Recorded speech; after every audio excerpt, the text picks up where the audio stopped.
Welcome welcome student, स्वागत है आपका अपने चैनल जतिन सर लाइव में। This is Jatin Singh and today we are going to discuss the very very very easy chapter of your subject that is goodwill. देखिए students, ये जो chapter number 2 आपका goodwill है, ये पहले एक टॉपिक हुआ करता था। इसको चैप्टर में कन्वर्ट इसलिए किया गया क्योंकि आने वाले जो चैप्टर्स है स्टूडेंट्स, सब में इस टॉपिक का या आप कहिए चैप्टर नंबर 2 गुडविल का हम यूज करने जा रहे हैं। इसलिए बहुत इंपॉर्टेंट है, बहुत ध्यान से समझना। सबसे पहले तो आप जब भी गुडविल की बात करें तो आपने ये गुडविल क्लास 11th में भी सुना है। इसका आपके माइंड में क्या क्या वर्ड आएंगे जैसे ही आप गुडविल के बारे में बात करते हैं? सबसे पहला तो गुड नेम, यानी वो ऐसा नाम, एक अच्छा नाम जो कि जनता के बीच में, पब्लिक के बीच में किसी एक फर्म, एक कंपनी का बन गया हो। या फिर आप उसको कह सकते हैं कि एक फर्म की बहुत अच्छी इमेज है, या फिर मैं कह सकता हूं कि उसकी रेपुटेशन काफी हाई है। रेपुटेशन को भी हम गुडविल कहेंगे। एक और वर्ड स्टूडेंट्स हम कह सकते हैं कि किसी एक फर्म की ब्रांड वैल्यू बहुत हाई हो, कि ब्रांड बिकता है, ब्रांड के नाम से ही लोग चले आते हैं, खींचे जाते हैं उसकी तरफ, तो वो सब क्या कहेंगे? आप उसको गुडविल कहेंगे। अब ये गुडविल बनी कैसे स्टूडेंट्स? एक फर्म जब बहुत ज्यादा होनेस्टी, ईमानदारी से और मेहनत से खून पसीना लगा के जब जनता को अच्छी, पब्लिक को अच्छी सर्विसेज प्रोवाइड करती है, अच्छी गुड्स प्रोवाइड करते हैं, चीप क्वालिटी में गुड क्वालिटी के गुड्स प्रोवाइड करेगी, आफ्टर सेल सर्विसेज काफी अच्छी होगी, तो वो जो स्टूडेंट्स पब्लिक है, वो जो कस्टमर्स है जिन्होंने एक बार उस कंपनी से गुड्स को खरीदा या सर्विसेज को अडॉप्ट किया, वो बार बार उस कंपनी के पास जाना स्टार्ट करेंगे। किस लिए जाना स्टार्ट करेंगे स्टूडेंट्स? क्योंकि उनको उसकी सर्विसेज, उनके गुड्स पसंद आए। अगर वो बार बार उसी कंपनी के पास जाएंगे तो धीरे धीरे स्टूडेंट्स उस कंपनी की क्या होंगे? प्रॉफिट्स भी बढ़ते जाएंगे, इंक्रीज होते जाएंगे। जब स्टूडेंट्स हाइयर प्रॉफिट वो कंपनी कमा रही है, क्यों कमा रही है? क्योंकि स्टूडेंट्स वो कस्टमर्स रिपीटेडली उसके पास आ रहे हैं, और धीरे धीरे स्टूडेंट्स इस कंपनी का क्या है? ब्रांड वैल्यू बढ़ती जाएगी, इसकी रेपुटेशन जो पब्लिक के बीच में, कस्टमर्स के बीच में बढ़ेगी, इस कंपनी का नाम होगा, नाम गुड, उसकी इमेज भी काफी अच्छी होगी। तो इस रीजन की वजह से स्टूडेंट्स वो जो प्रॉफिट वो जो कंपनी कमाएगी, वो जो दूसरी कंपनी से ज्यादा प्रॉफिट अर्न करेगी, दोनों बेशक एक ही ट्रेड कर रही हो, लेकिन आपकी ये जो कंपनी जिसने बहुत अच्छी ईमानदारी से ज्यादा मेहनत की, इसका प्रॉफिट क्या होगा? ज्यादा होगा। और इसी स्टूडेंट्स हम कहते हैं, ये जो सारा खेल है, ये जो रेपुटेशन, ये जो बिल्डअप किया है उस कंपनी ने अपनी मेहनत के द्वारा, उसी को कहा जाता है गुडविल, जिससे हाइयर प्रॉफिट्स कमाए जा सके। तो गुडविल का अगर मीनिंग आपसे पूछा जाए तो आप क्या लिखेंगे? देखिए, गुडविल को स्टूडेंट्स आप एग्जाम में लिखना अगर आता है तो गुडविल इज दी, बहुत अच्छी मीनिंग है ये, गुडविल इज दी रेपुटेशन, या फिर मैं कहूं goodwill is the value of the reputation of a firm which enabled it to earn the higher profits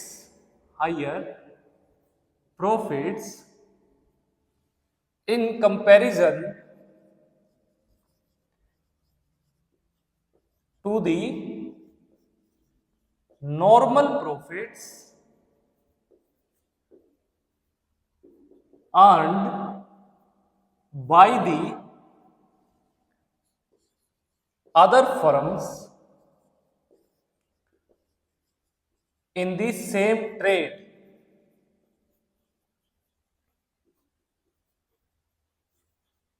देखिए स्टूडेंट्स, जैसा मीनिंग कह रहा है, गुडविल क्या है? वो वैल्यू है स्टूडेंट्स, वो जो रेपुटेशन के थ्रू एक फर्म ने कमाई, जिससे स्टूडेंट्स एक फर्म क्या करेगी? ज्यादा प्रॉफिट अर्न करेगी। किससे? नॉर्मल प्रॉफिट जो कि एक दूसरी फर्म कमाती है, बेशक दोनों ही सेम ट्रेड, सेम तरह का स्टूडेंट्स बिजनेस कर रही है, उसी को हम कहते हैं क्या? गुडविल। देखिए, गुडविल को स्टूडेंट्स खरीदा भी जाता है, बेचा भी जाता है, ये कोई आपके काल्पनिक कोई ऐसा एसेट नहीं है। हाँ, गुडविल एक एसेट है। कौन सा एसेट है, क्या है, चलिए आप समझते हैं। तो स्टूडेंट्स, अब मैं डिस्कस करने जा रहा हूं आपसे गुडविल के क्या नेचर्स।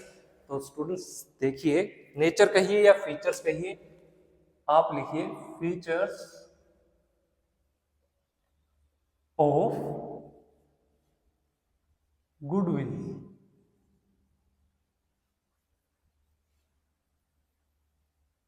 स्टूडेंट्स, सबसे पहला फीचर तो आपका है कि गुडविल क्या है? It is N intangible asset. देखिए इंटेंजिबल एसेट कौन से होते हैं स्टूडेंट्स?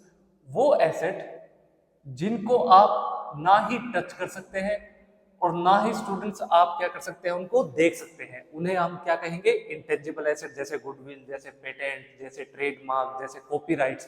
तो उसी तरह स्टूडेंट्स आपका ये गुडविल भी क्या है? इंटेंजिबल एसेट्स है। याद रखना स्टूडेंट्स, गुडविल दूसरा, it is an valuable assets. Obvious सी बात है भाई, वैल्यूएबल एसेट तो है ही, इसकी वजह से ही तो फर्म की क्या है? अर्निंग बढ़ रही है। बार बार स्टूडेंट्स, कस्टमर्स इसी फर्म के पास क्यों आ रहे हैं, खींचे क्यों जा रहे हैं इस फर्म के पास? क्योंकि स्टूडेंट्स ये अच्छी क्वालिटी के प्रोडक्ट उनको प्रोवाइड कर रही है। जब बार बार कस्टमर्स आएंगे तो फर्म के प्रॉफिट बढ़ेंगे, फर्म के प्रॉफिट बढ़ेंगे तो फर्म की वैल्यू भी बढ़ेगी। तो इसलिए स्टूडेंट्स ये क्या है? एक वैल्यूएबल एसेट्स है। थर्ड स्टूडेंट्स इसका फीचर आप कहिए, it is not an fictitious asset. याद रखना स्टूडेंट्स, बहुत ज्यादा स्टूडेंट्स इस चीज में कंफ्यूज रहते हैं, बच्चे कंफ्यूज रहते हैं कि ये क्या है? फिक्टिशियस एसेट है। नहीं, गुडविल एक फिक्टिशियस एसेट नहीं है। फिक्टिशियस का मतलब यहाँ पे इमेजिनरी, आपने अपने माइंड में इमेजिन कर दिया कोई ऐसा एसेट। नहीं, ये इमेजिनरी नहीं है स्टूडेंट्स, ये कोई काल्पनिक एसेट नहीं है, ये रियल में आपका एक एसेट है जिसको हम खरीदेंगे भी, जिसको बेचेंगे भी। ये कुछ इसकी टाइप्स में है, कुछ इसके मेथड्स हैं, आपको वो आने वाले टाइम में अभी हम डिस्कस करेंगे वो क्या क्या है। तो याद रखना, ये आपका कोई काल्पनिक asset, fictitious assets, imaginary asset नहीं है। उसके बाद students fourth point, it helps in earning excess profit. Obvious सी बात है स्टूडेंट्स, अगर मुझे टाटा कंपनी के ऊपर विश्वास है, मुझे टाटा का ब्रांड इतना ज्यादा पसंद आया कि मैं टाटा का नमक भी खरीदूंगा, मैं टाटा की कार भी खरीदूंगा, मैं जाके टाटा का कोई ऐसा कपड़ों का ब्रांड है ऑनलाइन या ऑफलाइन, में उससे जाके कपड़े भी खरीदना पसंद करूंगा क्योंकि मुझे टाटा पे विश्वास है। तो स्टूडेंट्स, ये जो विश्वास टाटा कंपनी ने अर्न किया है, इसी को स्टूडेंट्स हम क्या कहेंगे? गुडविल कहेंगे। तो इससे क्या होगा? टाटा कंपनी ज्यादा प्रॉफिट कमा पाएगी। एक्सेस प्रॉफिट स्टूडेंट्स क्यों अर्न कर रही है? क्योंकि मैंने कभी आज तक जिंदगी में टाटा की कार नहीं खरीदी, लेकिन मैं यूं सोचता हूँ कि यार कार खरीदो ना तो टाटा की खरीदो। क्यों? क्योंकि स्टूडेंट्स रेपुटेशन ऐसी बन गई है, इसलिए। फिफ्थ स्टूडेंट्स इंपॉर्टेंट पॉइंट आपको याद रखना है, it is valuable only when it is sold. देखिए स्टूडेंट्स, यहां कहने का मतलब है कि गुडविल को आप कभी भी पार्ट में नहीं बेच सकते। गुडविल का मान लीजिए आपने एक पार्ट चाहा कि मैं उसको क्या कर दूं? बेच दूं, तो ऐसा नहीं होगा, ये सिचुएशन पॉसिबल नहीं है। गुडविल को स्टूडेंट्स आप फाइंड आउट करेंगे, इसकी वैल्यू का आपको कब पता चलेगा? जब पूरा का पूरा बिजनेस ही अपने पार्ट किसी और फर्म को क्या किया? बेच दिया जाए, तब आप गुडविल की एक्चुअल वैल्यू का आपको पता चलेगा। कभी भी गुडविल टुकड़ों में, पार्ट्स के अंदर नहीं बेची जाती। एक्सेप्शन है इसकी कि जब कोई नया पार्टनर एडमिट हो जाए, admission of a new partner, या फिर डेथ या रिटायरमेंट के वक्त भी हमें गुडविल को फाइंड आउट करेंगे। वो हम आने वाले चैप्टर्स में डिस्कस करेंगे क्या सिचुएशन रहेगी। बस अभी तो आप ये जानिए कि गुडविल को टुकड़ों में नहीं बेचा जा सकता। तो स्टूडेंट्स, ये इसके 5 की पॉइंट्स थे। एक सिक्स्थ और पॉइंट स्टूडेंट्स कई बार इंपॉर्टेंट है भी नहीं भी, कि it's value subjective in nature. Subjective in nature. मान लीजिए मैं आपसे पूछना चाहूं कि बताओ टाटा कंपनी की गुडविल आज के दिन कितने रुपए की है, क्या उसकी वैल्यू हमें निकालनी चाहिए? तो स्टूडेंट्स, कोई बच्चा कहेगा 5,000 करोड़, कोई कहेगा 7,000 करोड़, कोई कहेगा 1 लाख करोड़, कोई कहेगा 3 लाख करोड़, कोई कहेगा 200 करोड़। तो सबकी स्टूडेंट्स अलग अलग राय है, डिफरेंट डिफरेंट सिचुएशंस पे, डिफरेंट डिफरेंट सर्कमस्टांसेस पे, डिफरेंट डिफरेंट टाइम पीरियड्स में गुडविल की वैल्यू भी स्टूडेंट्स बदलती रहती है। तो इसलिए गुडविल क्या है? एक सब्जेक्टिव है। इसको आप एक्चुअल मतलब प्री डिफाइंड फॉर्मूले से आप एक्यूरेटली हर वक्त, हर टाइम, हर सिचुएशन में एक जैसी नहीं निकाल सकते। Different different time period, circumstances, situations के हिसाब से गुडविल की वैल्यू भी बदलती रहेगी। तो स्टूडेंट्स, ये था आपका एक टॉपिक गुडविल से रिलेटेड। देखिए गुडविल, अब आपको ये बताता हूं कि गुडविल का मतलब एक फर्म को कब पता चलेगा कि क्या इसकी गुडविल। मान लीजिए कि एक कंपनी है, उस कंपनी का क्या नाम रखें? मैं कहता हूं जी उस कंपनी का नाम है अल्फा। अल्फा आपकी कंपनी है। इस अल्फा कंपनी ने डिसाइड किया कि मैं एक कंपनी खरीदूंगी जिसका नाम है क्या? टाटा। टाटा कंपनी को खरीदने का अल्फा कंपनी ने डिसाइड किया। अल्फा अभी नई नई मार्केट में आई है, तो अल्फा ने क्या किया, अपना एक बैग भरा बड़ा सा, ये लीजिए, ये एक बैग है। इस बैग के अंदर अल्फा ने ढेर सारे अपने ये सोने के बिस्किट डाले, है ना, नोट में तो नहीं खरीदी जाएगी, सोने के बिस्किट के लेके गए टाटा के पास और कहा जी ये लीजिए, ये बैग भरा है और आप क्या करिए, हम आपकी कंपनी को खरीदने आए। टाटा ने कहा ठीक है जी, कोई बात नहीं, बेच देंगे। अरे मन गढ़ंत है, ऐसा कुछ नहीं है। तो स्टूडेंट्स, जब ये अल्फा कंपनी टाटा के पास खरीदने गई तो टाटा कंपनी को ये अल्फा कंपनी क्या क्या प्रोवाइड करेगी। सबसे पहले अल्फा ने कहा ठीक है हम खरीद लेंगे। तो स्टूडेंट्स, सबसे पहले तो टाटा के जितने भी क्या होंगे, एसेट्स, ये किसके हो जाएंगे, अल्फा के हो जाएंगे। टाटा के स्टूडेंट्स की जितनी भी क्या होंगी, लाइबिलिटीज, ये भी किसकी होंगी, अल्फा की होंगी। सबसे इंपॉर्टेंट चीज स्टूडेंट्स, टाटा कंपनी के जितने क्या होंगे, कस्टमर्स। टाटा कंपनी के स्टूडेंट्स, ये सबसे इंपॉर्टेंट है, क्या, कस्टमर्स, ये भी आपसे किसके हो जाएंगे, अल्फा कंपनी के हो जाएंगे। क्यों, क्योंकि उनको टाटा पे विश्वास है, वो टाटा का ब्रांड वैल्यू, टाटा के लोगों को देख के जाएगी। जो टाटा का ब्रांड वैल्यू जहां उनको लगा, उन्होंने कहा कि बस मुझे तो यही खरीदना, मुझे इसी कंपनी पे, टाटा पे विश्वास है। अगर अल्फा कंपनी इस टाटा को खरीद लेती है तो टाटा का नमक लोग जो खरीद रहे हैं वो खरीदते रहेंगे, टाटा की जो गाड़ियां खरीद रहे हैं खरीदते रहेंगे। तो स्टूडेंट्स, इससे अल्फा का फायदा होगा या नहीं होगा। तो ये जो स्टूडेंट्स कस्टमर्स अब जो अल्फा कंपनी के पास आए हैं, इस कस्टमर्स की जो कीमत दी गई है यहाँ इस बैग के अंदर, यही कीमत क्या कहलाएगी, आपकी गुडविल कहलाएगी। इसी को हम गुडविल कहते हैं। ये कैसे कैलकुलेट करनी है अभी हम आने वाले टाइम में डिस्कस करेंगे। चलिए पहले आप इसे नोट डाउन कीजिए, फिर हम कुछ और इंपॉर्टेंट टॉपिक डिस्कस करते हैं। स्टूडेंट्स, चलिए अब डिस्कस करते हैं वो कौन से ऐसे रीजंस हैं जिनकी वजह से एक कस्टमर बार बार किसी फर्म के पास जाएगा, उसी फर्म के प्रोडक्ट और सर्विसेज को अवेल करेगा।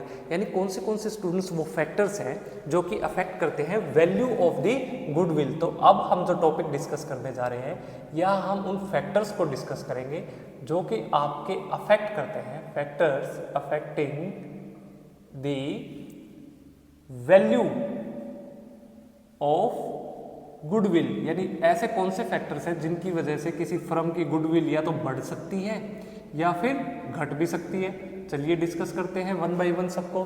तो स्टूडेंट्स, यहाँ पे जो सबसे पहला फैक्टर सबसे ज़्यादा इन्फ्लुएंशियल है वो है जी आपका favourable location of the business. Favourable location of the business. देखिए क्या मतलब है इसका। मान लीजिए स्टूडेंट्स, कोई ऐसी फर्म है जो कि आपने जितने भी रिटेल आउटलेट्स है कहाँ ओपन करती है, कोई बस स्टैंड है, बस स्टैंड के बिल्कुल सामने, रेलवे स्टेशन के बिल्कुल पास, अपना मेट्रो स्टेशन के बिल्कुल पास, एयरपोर्ट के पास। तो स्टूडेंट्स, जैसे ही कस्टमर उतरे, सामने ही उसको क्या मिल जाए, रिटेल आउटलेट मिल जाए और वो वहाँ से परचेज करे और अपने घर की तरफ बढ़ जाए। तो ऑब्वियस सी बात है, अगर उसकी लोकेशन क्या है, प्राइम लोकेशन है, पोश इलाके में है, या कोई ऐसी लोकेशन है जहाँ पे पब्लिक गैदरिंग बहुत ज़्यादा होती है, तो स्टूडेंट्स जहाँ पे क्राउड के जो नंबर्स हैं वो बढ़ के रहते हैं, हमेशा इंक्रीज रहते हैं, तो ऑब्वियस सी बात है कि उसके प्रोडक्ट बिकेंगे तो प्रॉफिट बढ़ेगा, प्रॉफिट बढ़ेगा तो गुडविल भी बढ़ेगी। तो फेवरेबल लोकेशन बहुत मैटर्स करती है आपके गुडविल के रीजन। सेकंड स्टूडेंट्स, इसका फैक्टर्स जो अफेक्ट करता है हमेशा, वो है आपका एफिशिएंसी ऑफ द मैनेजमेंट। क्या students, efficiency of the management. क्या मतलब स्टूडेंट्स, एक स्टूडेंट्स फर्म का जितना अच्छा मैनेजमेंट होगा, जितने अच्छे स्टूडेंट्स उसके मैनेजर्स होंगे, जितने बढ़िया से वो प्लानिंग करेंगे, डिसीजन मेकिंग करेंगे, कॉस्ट को कंट्रोल करेंगे, तो ऑब्वियस सी बात है कि उस फर्म के बिजनेस में प्रॉफिट्स भी बढ़ेंगे, अच्छे अच्छे डिसीजंस लिए जाएंगे, सही टाइम पे सही प्लान बनाया जाएगा, अच्छे टाइम पे उसको इम्प्लीमेंट किया जाएगा। तो ऑब्वियस सी बात है कि फर्म ग्रो करेगी ही करेगी। फर्म ग्रो करेगी तो उसके साथ साथ उसकी गुडविल भी बढ़ेगी। तो मैनेजमेंट की जो एफिशिएंसी है बहुत मैटर्स करती है। थर्ड स्टूडेंट्स, इसका जो फैक्टर्स अफेक्ट करता है गुडविल पे, वो है लॉन्जेविटी ऑफ द बिजनेस। इसको लॉन्गेविटी भी कहते हैं, लॉन्जेविटी भी कहते हैं। आप देख लेना ये क्या है इसका मतलब। स्टूडेंट्स, जो बिजनेस जितना पुराना होगा, जितने ओल्ड टाइम से चलता आ रहा है, मान लीजिए कोई कंपनी को 100 साल पहले बनी थी, वो पिछले 100 साल से गाड़ियां बेच रही है, और एक कंपनी अभी भी 1 साल पहले ही बनी है, तो ऑब्वियस सी बात है किसके कस्टमर्स ज़्यादा होंगे, जो 100 साल पहले बनी थी। 100 साल से जो कस्टमर्स गुड्स को लेते आ रहे हैं, उसके प्रोडक्ट्स को खरीदते आ रहे हैं, उसकी जो पीढ़ी दर पीढ़ी है वो बार बार उन्हीं प्रोडक्ट्स को खरीद रही है, उसी कंपनी को। इसका मतलब उस कंपनी की रेपुटेशन तो है, इमेज तो काफ़ी अच्छी है, मतलब उसकी गुडविल ज़्यादा है। वो जो जुमा जुमा अभी बनी है 1 साल पहले ही, उसकी गुडविल उतनी नहीं होगी। तो स्टूडेंट्स यहाँ पे लॉन्गेविटी यानी कितनी पुरानी आपकी एक फर्म है, ये भी डिपेंड करता है आपकी गुडविल पे। उसके बाद स्टूडेंट्स फोर्थ है आपका रिस्क इन्वॉल्व। देखिए वो बिजनेस स्टूडेंट्स जिसके अंदर जितना ज़्यादा रिस्क होगा उसकी गुडविल उतनी ही कम होगी। याद रखना, जिस बिजनेस में रिस्क जितना ज़्यादा होगा गुडविल उतनी ही कम होगी। Higher the risk lower the goodwill, lower the risk higher the goodwill, ये बात आपको याद रखनी है। फोर्थ है स्टूडेंट्स आपका, फिफ्थ है पॉइंट्स अब आपका स्टेडी प्रॉफिट्स। देखिए स्टेडी प्रॉफिट्स का मतलब क्या है स्टूडेंट्स, मान लीजिए कोई ऐसी फर्म है जो ऐसे प्रोडक्ट को बेचती है जो कि डेली यूज़ के हैं, जैसे कि आपके क्या कहते हैं क्लॉथ्स हो गए, आपके शूज़ हो गए, शैम्पू हो गए, सोप हो गया, कपड़े धोने की साबुन हो गई, तो ये सारे क्या है डे टू डे यूज़ के। तो ऐसे स्टूडेंट्स प्रोडक्ट्स को बेचने वाली के कंपनी के जो प्रॉफिट्स होंगे वो भी स्टेबल होंगे, वो भी बिल्कुल फिक्स से रहेंगे, ना वो एकदम बढ़ेंगे ना वो एकदम से घटेंगे। तो गुडविल भी स्टूडेंट्स क्या रहेगी इसकी बढ़ते हुए धीरे धीरे धीरे बढ़ती जाएगी। लेकिन अगर कोई ऐसी कंपनी है स्टूडेंट्स जो कि फैंसी प्रोडक्ट्स को बेच रही है, ऐसे प्रोडक्ट को बेच रही है जिसका एक बार तो डिमांड बढ़ जाएगी, उसके बाद एकदम से डिमांड घट जाएगी, तो उसके प्रॉफिट स्टेबल नहीं रहेंगे, और जहां प्रॉफिट स्टेबल नहीं है वहां पे गुडविल भी आपकी स्टेबल नहीं है। ये एक इंपॉर्टेंट बात।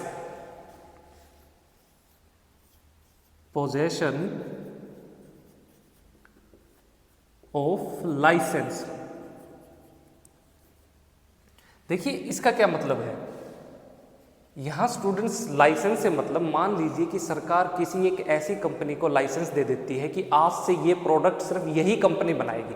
मान लीजिए कि हमारा जैसे हिंदुस्तान एरोनॉटिक्स लिमिटेड है HAL, तो सरकार ने कहा कि जो तेजस एयरक्राफ्ट है कौन बनाएगी इंडिया में, HAL बनाएगी। सारा लाइसेंस किसके पास है, HAL के पास है। तो ऑब्वियस सी बात है कि HAL की गुडविल तो बढ़ेगी ही बढ़ेगी, क्योंकि कोई दूसरी कंपनी कैसे एंटर करेगी भाई, सरकार ने रास्ता बंद कर दिया ना, लाइसेंस राज हो गया एक तरह से। पहले इंडिया में लाइसेंस राज होता था, तो ये आपको जो बड़े बड़े आज के दिन उद्योगपति दिख रहे हैं ना, तो वो बड़े इसलिए बने कि सरकार उनको लाइसेंस दे देती थी कि यही उद्योगपति, इसी की कंपनी यही प्रोडक्ट बना पाएगा और कोई बना ही नहीं पाएगा। तो ऑब्वियस सी बात है वही कंपनी बनाएगी, वही कंपनी बेचेगी, उसी के प्रॉफिट बढ़ेंगे, तो धीरे धीरे वो बढ़ते जाएंगे, तो उनकी गुडविल भी स्टूडेंट्स क्या होगी, इंक्रीज होगी। तो लाइसेंस भी एक इंपॉर्टेंट फैक्टर है। फिर नेक्स्ट स्टूडेंट्स एक है आपका monopolistic and other rights. Monopolistic and other rights. Monopolistic का मतलब है स्टूडेंट्स मोनोपोली। मोनोपोली का मतलब सिर्फ आपके पास ही क्या है, राइट है उस चीज़ को बनाने का, यानी आपकी मोनोपोली है कि कोई और चाह के भी ऐसा नहीं कर पाएगा। फॉर एग्जांपल मान लीजिए हमारा एक एयरक्राफ्ट है तेजस, तेजस को कौन बना रही है, वैसे तो लाइसेंस किसको मिला है, HAL को, लेकिन HAL चाह के भी उसके इंजन नहीं बना पा रही है हमारे एयरक्राफ्ट का। पूरी दुनिया में सिर्फ 5 देश है जो ऐसा कर पाए हैं, जो जिन्होंने इंजन बना पाए हैं, एक अमेरिका, एक फ्रांस, जैसे कि आपका चाइना, जैसे कि रशिया या फिर UK, राइट। तो इन देशों के पास स्टूडेंट्स क्या है, मोनोपोली है। तो अब ऑब्वियस ही बात है जो जो फर्म इन देशों की ये जो इंजन बनाती है उनकी स्टूडेंट्स गुडविल भी क्या है, बढ़ी हुई है, इंक्रीज है। जैसे कि हम क्या है जनरल इलेक्ट्रिक से, GE से 404 और 414 तेजस के लिए इंजन ले रहे हैं, मार्क 1 और मार्क 2 के लिए। तो ऑब्वियस ही बात है क्योंकि अमेरिका ही बना पा रहा है वो इंजन, तो हम मजबूरी में हमें वो इंजन लेना पड़ रहा है। तो ऑब्वियस ही बात है कि जनरल इलेक्ट्रिक्स की गुडविल भी बढ़ेगी, इंक्रीज होगी, मोनोपोली है। और अगर स्टूडेंट्स कोई ऐसी फर्म है जिसके पास कॉपीराइट है, ट्रेडमार्क है, पेटेंट करवा रखा है, तो इस सिचुएशन में स्टूडेंट्स उस फर्म की गुडविल भी क्या होगी, आपकी इंक्रीज होगी। तो ये स्टूडेंट्स मेन 7 पॉइंट्स थे जो कि आपकी अफेक्ट करते हैं किसको, गुडविल की वैल्यू को। बहुत important students, exam point of view से अगर थ्योरी में क्वेश्चन आया तो factors affecting the value of goodwill, इससे रिलेटेड क्वेश्चन आपको डेफिनेटली देखने को मिलेगा। हालांकि ये 7 ही फैक्टर नहीं है, बहुत और भी फैक्टर हो सकते हैं कि आफ्टर सेल सर्विसेज कैसी है, पॉलिटिकल कंडीशंस कैसी है, फॉर क्या कहते हैं किसी जो अपने कंट्री के अंदर उसकी इकोनॉमिक सिचुएशन कैसी है, इकोनॉमिक सिस्टम कैसा अडॉप्ट कर रहे हैं, इकोनॉमिक पॉलिसीज कैसी है, तो बहुत सारे फैक्टर्स है, टेक्नोलॉजी स्टूडेंट एडवांसमेंट कितना है, तो ये बहुत सारे फैक्टर्स है जो कि गुडविल को अफेक्ट करते हैं। आप अपने माइंडसेट से थोड़ा सा सोचिए, एक बार आप जरूर गौर करिए कि आप क्यों किसी एक कंपनी, एक ब्रांड की तरफ आकर्षित हो रहे हैं। जिस भी ब्रांड की तरफ स्टूडेंट्स आप आकर्षित है, आप बार बार उसी की गुड्स को परचेज कर रहे हैं, उसी की सर्विसेज को ले रहे हैं, तो ऑब्वियस सी बात है कि उसकी गुडविल, उसकी रेपुटेशन भी बढ़ी हुई है। तो वो फैक्टर्स क्या क्या है, कारण क्या क्या है, थोड़ा माइंड में सोचना, बस उन्हीं को थोड़ा सा अपने वर्ड्स में बना के लिख देना, आपका आंसर आ जाएगा। चलिए जी, इसे नोट डाउन कीजिए, फिर नेक्स्ट टॉपिक डिस्कस करते हैं। स्टूडेंट्स चलिए अब डिस्कस करते हैं कि गुडविल चैप्टर इतना इंपॉर्टेंट क्यों है, इसकी हमें इतनी ज़रूरत क्यों है। तो आपका जो टॉपिक है वो होगा, आप लिखिए need for the valuation of goodwill, कि आखिरकार ये गुडविल इतनी जरूरी क्यों है भाई। इसको अलग से, ये जो एक छोटा सा टॉपिक हुआ करता था प्रीवियस क्लासेस में, जो आपसे पहले वाले स्टूडेंट्स क्लास 12 में पढ़ के गए, और आपको ये अलग से एज ए चैप्टर क्यों पढ़ाया जा रहा है, उसका कारण समझिए स्टूडेंट्स। सबसे पहले गुडविल की आपको कैलकुलेट करने की जरूरत पड़ेगी when there is an change in the profit sharing ratio. Students, जब भी आपके जो एग्जिस्टिंग पार्टनर्स होंगे उनके बीच में स्टूडेंट्स जो भी प्रॉफिट शेयरिंग रेशो होगी वो बदली जाएगी, तब स्टूडेंट्स आपको गुडविल को कैलकुलेट करना होगा, गुडविल की वैल्यू का पता लगाना होगा। तो इसलिए स्टूडेंट्स हमें गुडविल की पढ़ने की जरूरत है। ये स्टूडेंट्स आप पढ़ेंगे आपके चैप्टर नंबर 3। अभी हम गुडविल के बाद चैप्टर नंबर 3 डिस्कस करेंगे, वो उसका नाम क्या है आपका, change in the profit sharing ratio among the existing partners. Chapter number 3 में इसका रूल आया। फोर्थ, अब सेकंड स्टूडेंट्स नीड आप लिखिए when there is an admission of a new partner. Students, जब भी एक नया पार्टनर एक फर्म के अंदर ज्वाइन करेगा आपकी पार्टनरशिप फर्म में, तब आपको गुडविल की वैल्यू को निकालना पड़ेगा। ये आप सीखेंगे चैप्टर नंबर 4 में। चैप्टर नंबर 4 का नाम क्या है, admission of a new partner. फिर स्टूडेंट्स थर्ड जो जरूरत आपको महसूस हुई गुडविल की वैल्यू को कैलकुलेट करने की, वो है when there is an retirement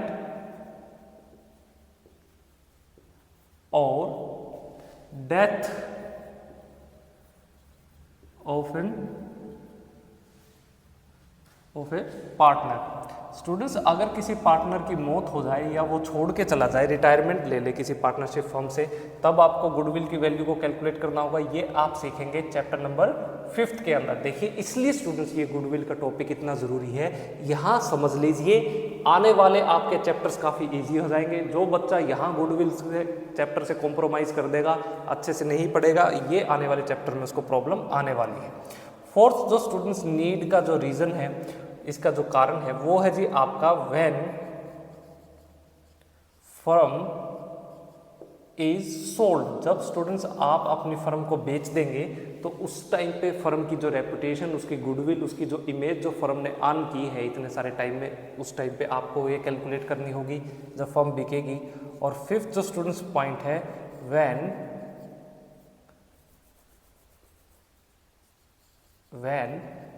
A firm is amalgamated with the another firm। Students, जब दो फर्म मिलके, अलग अलग जो दो फर्म थी वो मिलके स्टूडेंट्स एक साथ बिजनेस स्टार्ट कर दें, तो उसको हम कहते हैं क्या, एमलगमेशन, यानी दो फर्म क्या हो जाए, ज्वाइन कर ले। एक है आपकी एक्स लिमिटेड फर्म, एक है वाई लिमिटेड फर्म, दोनों ने डिसाइड किया कि अब से हम बिजनेस स्टार्ट करेंगे, तो क्या बन गया, X and Y limited firm, है ना, उसका नाम बन गया। तो यहाँ भी स्टूडेंट्स आपको जब ये एमलगमेशन होगा, जब ये ज्वाइन करेंगे एक साथ मिलके, तो आपको इनकी गुडविल की वैल्यू भी फाइंड आउट करनी होगी। तो ये स्टूडेंट्स 5 इंपॉर्टेंट नीड है जिसकी वजह से हमें गुडविल की वैल्यूएशन का पता करना ही करना होगा। अब गुडविल की वैल्यूएशन का कैसे पता करें, उसके लिए स्टूडेंट्स आपको ये जानना जरूरी है कि गुडविल कितने टाइप की है। तो नेक्स्ट टॉपिक हम टाइप्स ऑफ गुडविल डिस्कस करेंगे, पहले आप इन्हें नोट डाउन कीजिए। स्टूडेंट्स अब चलिए डिस्कस करते हैं आपकी गुडविल कितने टाइप्स की है। आप टाइप्स ऑफ गुडविल कहिए या फिर आप कह सकते हैं क्लासिफिकेशन ऑफ गुडविल्स, दोनों की एक ही बात है। तो स्टूडेंट्स आपके सिलेबस में गुडविल 2 टाइप्स की है। गुडविल्स को हम 2 पार्ट्स में क्लासिफाई करेंगे। सबसे पहली है स्टूडेंट्स, उसको हम कहते हैं जी परचेज्ड गुडविल। एक है आपकी परचेज्ड गुडविल और सेकंड है स्टूडेंट्स आपकी सेल्फ जनरेटेड गुडविल, यानी अपने दम पे जो गुडविल बनाई गई है, या फिर मैं इसका एक दूसरा नाम भी है, कुछ बुक्स में इसे इनहेरेंट गुडविल भी कहा जाता है। क्या, इनहेरेंट गुडविल। और कुछ बुक्स में स्टूडेंट्स इसको नॉन परचेज्ड गुडविल भी कहा गया है। तो चलिए जी डिफरेंस समझिए, पहले ध्यान से देखना, बहुत इंपॉर्टेंट है। स्टूडेंट्स हम बात करते हैं ये सेकंड वाले, सबसे पहले सेकंड जो आपकी सेल्फ जनरेटेड गुडविल है। ये जो गुडविल है स्टूडेंट्स, ये बनाई जाती है, इट इज जनरेटेड, यह जनरेट की जाएगी वाया हॉनेस्टी, ईमानदारी से, मेहनत से, डेडिकेशन से ऑफ एन ओनर। स्टूडेंट्स जब एक फर्म लंबे समय तक पूरे जी जान से अपना क्या लगा दे, यहाँ पे अपना ब्लड, पूरा खून लगा दे, पसीना लगा दे, स्वेट लगा दे, अपनी जी जान, अपनी मेहनत लगा दे, ठीक है, अपना हार्ड वर्क लगाए, तो स्टूडेंट्स उसके बेसिस पे लंबे टाइम तक होनेस्टली, बिल्कुल ईमानदारी से, होनेस्टी से काम करे, पूरे डेडिकेशन से काम करे, तो धीरे धीरे क्या होगा, कस्टमर स्टूडेंट्स इस फर्म के पास आने स्टार्ट हो जाएंगे।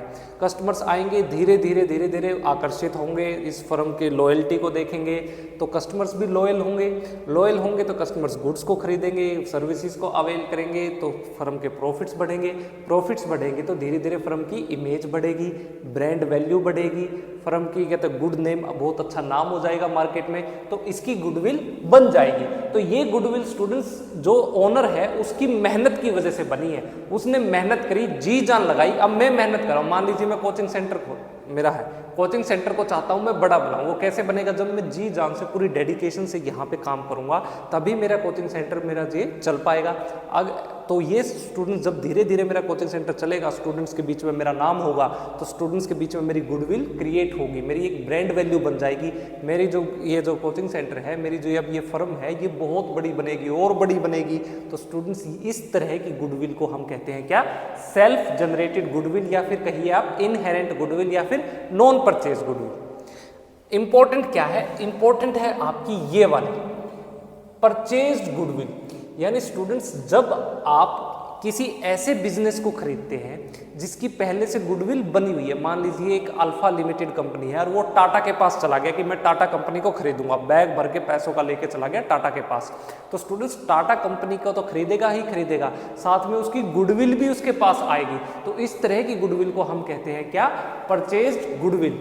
स्टूडेंट्स आपके सिलेबस में क्या इंपॉर्टेंट है, आपने क्लास 11th में एक चैप्टर पढ़ा था जिसका नाम क्या था, अकाउंटिंग स्टैंडर्ड्स। अकाउंटिंग स्टैंडर्ड में स्टूडेंट्स एक अकाउंटिंग स्टैंडर्ड था जिसका नाम क्या था, 26। ये अकाउंटिंग स्टैंडर्ड कहता है कि सिर्फ ये जो परचेज गुडविल है, ओनली परचेज्ड गुडविल, सिर्फ जो गुडविल स्टूडेंट्स आपने खरीद ली, यानी जिस फर्म को आपने खरीद लिया उसके साथ उसकी गुडविल की भी आपने पेमेंट की है, उसके लिए वैल्यू निकाली है, विल बी रिकॉर्डेड, वही गुडविल की वैल्यू ही आपको रिकॉर्ड करनी है, किसमें, अपनी बुक्स ऑफ अकाउंट्स में, इन दी बुक्स ऑफ अकाउंट्स के अंदर। याद रखना स्टूडेंट्स, क्योंकि यहाँ आपने जब फर्म खरीदी तो फर्म स्टूडेंट्स परचेज करते टाइम आपने उसकी गुडविल की भी वैल्यू कैलकुलेट की है। मैंने बताया ना अभी आपको जब नेचर्स पढ़ा था कि जब फर्म को बेचा जाएगा तब उसकी गुडविल की वैल्यू हम कैलकुलेट करेंगे, फाइंड आउट करेंगे। तो स्टूडेंट्स यहाँ पे वो जो वैल्यू आएगी वही आपको अपनी अकाउंट्स की जो बुक्स आप प्रिपेयर कर रहे हैं, अपनी बैलेंस शीट है उसके अंदर रिकॉर्ड करनी है। और यही स्टूडेंट्स ये जो आपका case number second, goodwill number second है इसकी जो टाइप, इसके अंदर हमारा अकाउंटिंग स्टैंडर्ड क्या कहता है 26। ये कहता है कि क्योंकि ये गुडविल क्या है, आप इस गुडविल के अंदर आपका खून, आपका पसीना, आपकी मेहनत, आपका डेडिकेशन, आपका जुनून, ये सारा कुछ लगा है। आपने नींद त्यागी, अपना चैन त्यागा, घर बार त्याग दिया, बस आप अपने बिजनेस में इन्वॉल्व लिए, जी जान से आपने बिजनेस को बढ़ाया है। तो इस तरह की गुडविल को आप कैसे मापेंगे, कैसे स्टूडेंट्स इसकी वैल्यू को आप फाइंड आउट करोगे, आप अपने खून पसीने की कीमत कैसे लगाएंगे? इसकी कीमत नहीं लगाई जा सकती, ये अनमोल है बिल्कुल। तो अकाउंटिंग स्टैंडर्ड 26 कहता है कि ये जो आपकी सेल्फ जनरेटेड गुडविल है, याद रखना सेल्फ जनरेटेड गुडविल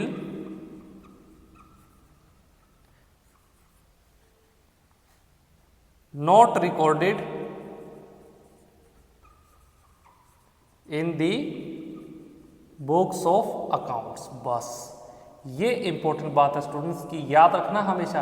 अगर क्वेश्चन आए ना कि कौन सी गुडविल आप अपने अकाउंट्स की बुक्स में रिकॉर्ड करनी है, बैलेंस शीट में रिकॉर्ड करना है, तो आपको जवाब देना है purchase goodwill. Self generated goodwill, उसकी आप कीमत, उसका मोल नहीं लगा सकते, आपकी मेहनत का आपसे कोई भी आपकी वैल्यू को नहीं लगा सकता, आपकी कीमत नहीं लगा सकता जो आपने मेहनत इसके पीछे की है। ये इंपॉर्टेंट बात स्टूडेंट्स। अब आपके एग्जाम पॉइंट ऑफ व्यू से ये वाली काफ़ी इंपॉर्टेंट है। तो परचेज गुडविल है, तो परचेज स्टूडेंट्स आपने ये गुडविल जब परचेज की है तो इसका कुछ फॉर्मूला भी होगा, बिल्कुल है स्टूडेंट्स। तो इस फॉर्मूले में परचेज गुडविल का फॉर्मूला आप लिखेंगे, purchased goodwill is equal to students purchase consideration में से, ये परचेज कंसिडरेशन क्या होता है? अरे जितने रुपए में आप किसी फर्म को खरीदते हो, आपने सौदा किया ना, जितने रुपए में भी आपने तय किया, परचेज कंसिडरेशन में से आप क्या सब्ट्रैक्ट कर देंगे? नेट एसेट्स को। तो आपकी जो वैल्यू आएगी उसको हम कहते हैं क्या? Purchase goodwill. ये इंपॉर्टेंट बात है। परचेज कंसिडरेशन का मतलब जितने रुपए में एक फर्म ने डिसाइड किया कि मैं दूसरी फर्म को खरीद लूंगा, वो हुआ परचेज कंसिडरेशन। नेट एसेट्स का मतलब जितने भी आपने फर्म के साथ में, जब आपने उस फर्म को खरीदा तो उसके एसेट्स भी अब आपके हुए, उसकी लाइबिलिटीज भी आपकी हुई। एसेट्स में से लाइबिलिटीज को सब्ट्रैक्ट कर दो तो जो बच गया वो क्या कहलाएगा? आपका नेट एसेट्स कहलाएगा। और इस परचेज कंसिडरेशन में से नेट एसेट्स को सब्ट्रैक्ट करने के बाद स्टूडेंट्स जो वैल्यू आएगी वो आपकी परचेज गुडविल कहलाएगी। इसको एक एग्जाम्पल से समझते हैं। मैं यहाँ पे एक एग्जाम्पल लेता हूँ, यहाँ प्रैक्टिकल आपका कंसेप्ट काफ़ी अच्छे से बिल्कुल बिल्डअप हो जाएगा। मैं कहता हूं जी, X limited is purchased bye Y limited for a purchase consideration of rupees 10 lakh. देखिए यहां कहा गया है एक कंपनी है जिसका नाम क्या है? Y limited. वाई लिमिटेड ने स्टूडेंट्स एक्स लिमिटेड को खरीद लिया। कितने रुपए में खरीदा? 10 लाख रुपए में। यानी उनका जो सौदा हुआ है, परचेज कंसिडरेशन कितने रुपए में हुई है? 10 लाख रुपीज में हुई है। फिर कहा गया है students, Y limited also took over या टेक ओवर दी फॉलोइंग, क्या क्या स्टूडेंट्स? फर्म के एसेट्स थे जब ये खरीदा, तो ये भी सारे किसके होंगे? वाई लिमिटेड के। क्या क्या एसेट्स थे? मैं कहता हूं जी, यहाँ पे फर्म के पास बिल्डिंग थी, एक बिल्डिंग है फर्म के पास 2 लाख रुपए की। फर्म के पास मशीन है 4 लाख रुपए की। फर्म के पास डेटर्स है 3 लाख रुपए के। उसके बाद स्टूडेंट्स लाइबिलिटीज भी हैं। फर्म की जो लाइबिलिटी सिर्फ एक ही है वो है क्रेडिटर्स। फर्म के क्रेडिटर्स कितने हैं स्टूडेंट्स, यहाँ पे 2 लाख रुपए के। तो ये अब आपने खरीद लिया, वाई लिमिटेड ने, ये सारी चीजें भी वाई लिमिटेड की होंगी जब उसने एक्स लिमिटेड को खरीदा है। तो स्टूडेंट्स अब आपसे कहा है कि आप क्या कीजिए, कैलकुलेट कीजिए गुडविल को, जो अमाउंट है गुडविल की उसको, and pass the journal entries, और इससे रिलेटेड जर्नल एंट्रीज को भी पास कीजिए। चलिए जी करते हैं स्टूडेंट्स फटाफट इस क्वेश्चन को सॉल्व। इससे आपका ये जो कंसेप्ट है ना परचेज गुडविल वाला, बिल्कुल आपका क्लियर हो जाएगा। स्टूडेंट्स सॉल्यूशन में सबसे पहले देखिए आपको फॉर्मूला क्या है स्टूडेंट्स हमारा परचेज गुडविल का, परचेज कंसिडरेशन माइनस में नेट एसेट्स। परचेज कंसिडरेशन सौदा कितने रुपए का हुआ है, 10 लाख रुपए का, तो मैं यहाँ 10 लाख रुपीज लिख दूं, ये लीजिए जी 10 लाख रुपीज आ गया आपका परचेज कंसिडरेशन में से। अब माइनस करना है नेट एसेट्स। देखिए नेट एसेट्स का स्टूडेंट्स फॉर्मूला क्या है, नेट एसेट्स आप निकालेंगे, जितने भी आपके एसेट्स हैं उसमें से क्या सब्ट्रैक्ट कर दीजिए, लाइबिलिटीज को। तो यहाँ पे एसेट्स की वैल्यू क्या क्या है, 2 लाख प्लस 4 लाख प्लस 3 लाख, 4 3 7 8 9, ये हुए 9 लाख रुपीज़ के। और लाइबिलिटी स्टूडेंट्स कितने रुपए की है, क्रेडिटर सिर्फ 2 लाख रुपए की। तो आपके नेट एसेट्स की वैल्यू कितनी आई, 7 लाख रुपीज़। तो 10 लाख में से स्टूडेंट्स जब आप 7 लाख रुपए को सब्ट्रैक्ट कर देंगे तो आपके पास कितना स्टूडेंट्स, आपकी अब ये जो परचेज गुडविल आई ये है 3 लाख रुपए, 3 लाख रुपीज। अब देखिए स्टूडेंट्स, अब ये जो वाई लिमिटेड है ये खुशी खुशी अपने घर पे गया, वाई लिमिटेड खुशी खुशी अपने घर पे गया, इसने खुशखबरी दी। क्या खुशखबरी दी, वाई लिमिटेड ने कहा अपनी फैमिली को कि देखो देखो मैंने क्या किया, एक कंपनी थी जिसका नाम था एक्स, उस कंपनी को मैंने खरीद लिया। कितने रुपए में खरीदा, 10 लाख रुपए में।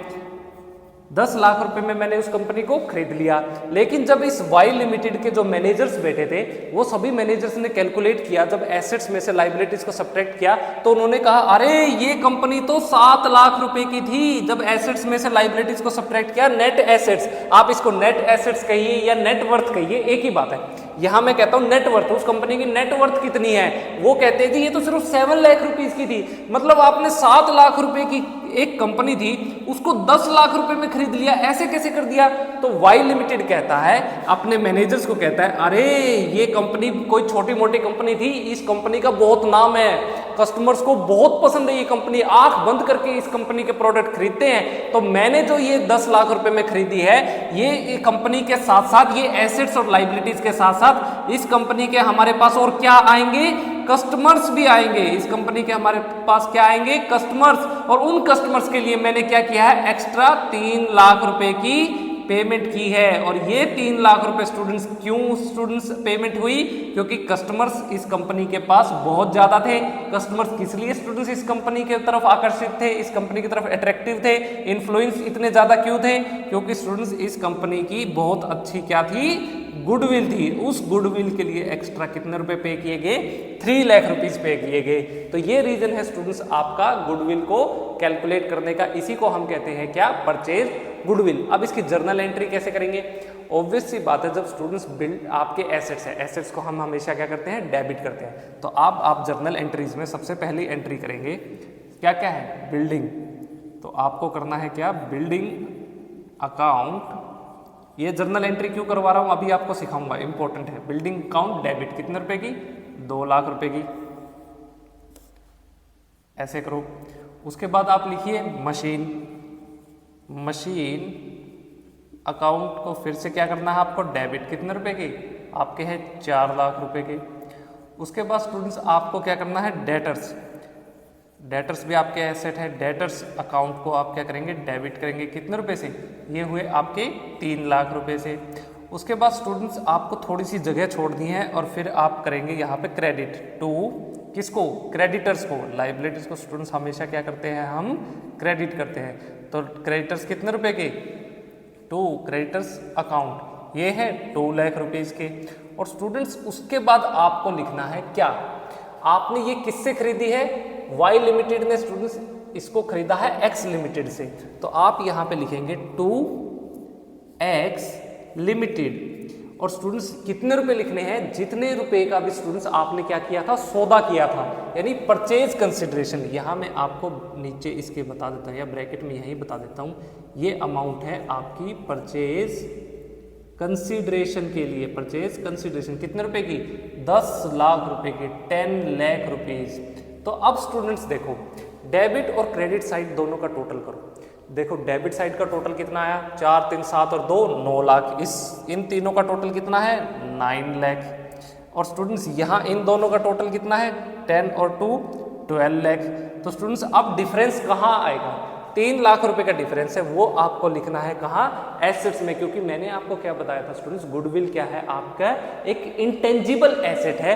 तो इंटेंजिबल एसेट है, एसेट्स को हम क्या करेंगे, डेबिट करेंगे। तो ये जो गुडविल आया स्टूडेंट्स, ये आया आपका क्या, balancing figure, goodwill account debit. कितने रुपए स्टूडेंट्स, कितना डिफरेंस है 9 लाख और 12 लाख में, 3 लाख रुपए का, 3 लाख रुपीज का। और ये क्या है स्टूडेंट्स, आपका बैलेंसिंग फिगर। इस तरीके से स्टूडेंट्स आपको गुडविल कैलकुलेट करनी है, उसकी जर्नल एंट्रीज पास करनी है। तो स्टूडेंट्स अब हमने क्या किया, बाद में उसको पैसे भी देने हैं, है ना, अरे एक्स लिमिटेड को पैसे भी देने हैं। तो पैसे देने हैं तो आप क्या एंट्री करेंगे, आपको एंट्री करनी है स्टूडेंट्स, सेकंड एंट्री होगी आपकी, आपने एक्स लिमिटेड को पैसे देने हैं। तो X limited account debit to cash account, कितने रुपए, 10 लाख रुपीज। बस ये पेमेंट कर दो, ये आपका काम खत्म। चलिए जी, अब से ये आपके एसेट्स भी आपके पास आए, एक्स लिमिटेड की आपके पास लाइबिलिटीज भी आई, और स्टूडेंट्स एक्स लिमिटेड की गुडविल भी किसके पास आई है, वाई लिमिटेड के पास। और इसकी वैल्यू क्या है, 3 लाख रुपीज। ये हमने कैसे कैलकुलेट करी, इस फॉर्मूले की मदद से, जहां पे फॉर्मूला क्या है, परचेज कंसिडरेशन, यानी जितने रुपए का भी सौदा हुआ है, कितने रुपए का हुआ है, 10 लाख रुपए का, उसमें से क्या लेस कर दो, नेट एसेट्स। नेट एसेट्स का फॉर्मूला क्या है, एसेट्स में से लाइबिलिटीज को सब्ट्रैक्ट कर देंगे तो आपका नेट एसेट्स आ जाएगा। ये बहुत इंपॉर्टेंट था स्टूडेंट्स, और काफी ईजी भी था। चैप्टर बहुत ईजी है, कुछ भी नहीं है, ये तो एक सिंपल सा टॉपिक था। क्योंकि ये इसका स्टूडेंट्स दायरा इतना बड़ा है, आने वाले चैप्टर्स को भी स्टूडेंट्स ये अफेक्ट करता है, तो इसलिए अलग से एक चैप्टर के रूप में आपको समझाया जा रहा है। चलिए इसे नोट डाउन कीजिए, फिर नेक्स्ट टॉपिक हम आगे डिस्कस करेंगे।